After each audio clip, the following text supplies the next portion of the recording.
మావోయిస్టులు అర్బన్ నక్సలైట్లను నమ్మి మోసపోదని కేంద్ర హోంశాఖ సహాయ మంత్రి బండి సంజయ్ సూచించారు.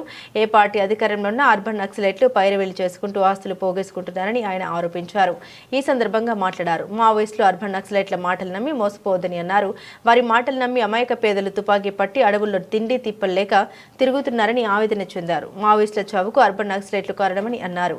అర్బన్ నక్సలైట్లు దేశద్రోహులని ఆయన మండిపడ్డారు. నక్సలైట్లు ఇప్పటికైనా తుపాకీని వేడి జనజీవన స్రవంతిలో కలవాలని పిలుపునిచ్చారు బండి సంజయ్. ఇవాళ దేశంలో ఉన్నది ఆషామాషి ప్రభుత్వం కాదు, నరేంద్ర మోడీ గారి ప్రభుత్వం. మేము మళ్ళీ చెప్తున్నాం, మేము తుపాకీ ఉండాల్సింది బార్డర్లో ఉన్న జవాన్ దగ్గర, సమాజాన్ని రక్షించే పోలీసుల దగ్గర, వీళ్ళ దగ్గర తప్ప వేరే వ్యక్తులకు తుపాకీ ఉండడాన్ని నరేంద్ర మోడీ గారి ప్రభుత్వం సహించదు, దానికి క్షమించదు, దానికి అనుమతులు ఇవ్వరు.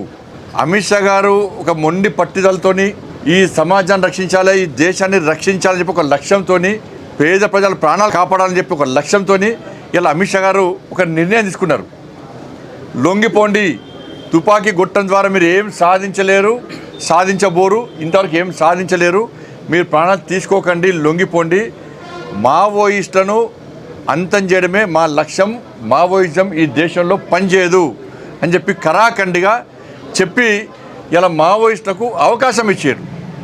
ఇలా అవకాశాన్ని సద్వినియోగం చేసుకోవాల్సిన అవసరము ఉన్న సందర్భంలో కొంతమంది మొండి పట్టుతోని తప్పుడు ఆలోచనలతోని వాళ్ళు ప్రాణాలు తీసుకుంటున్నారు. ఛత్తీస్గఢ్లో ఎస్టీ సామాజిక వర్గానికి సంబంధించి మైనర్ అమ్మాయిలు, చిన్న చిన్న అమ్మాయిలు, అభయం శుభం జరిగిన అమ్మాయిలకు మీరు తుపాకులు ఇచ్చి ఏం సాధిస్తారు చెప్పండి. దాని ద్వారా తుపాకులు ఎవరు చంపడానికి?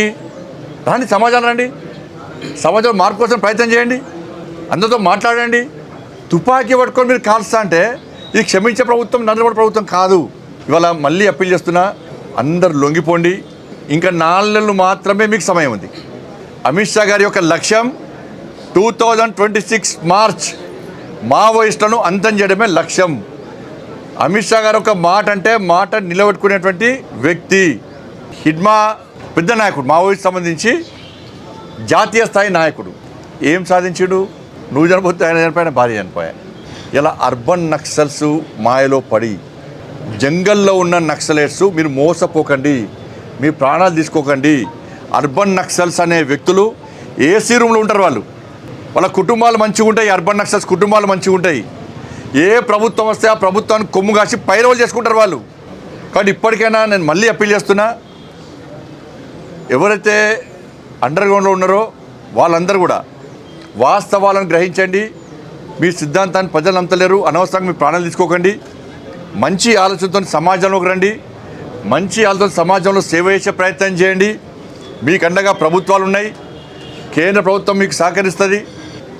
ఇలా ఎన్కౌంటర్ అన్న గ్రహించి మీరు రండి. ఇంకా 4 నెలల సమయం ఉందని కూడా మీకు విజ్ఞప్తి చేస్తాం.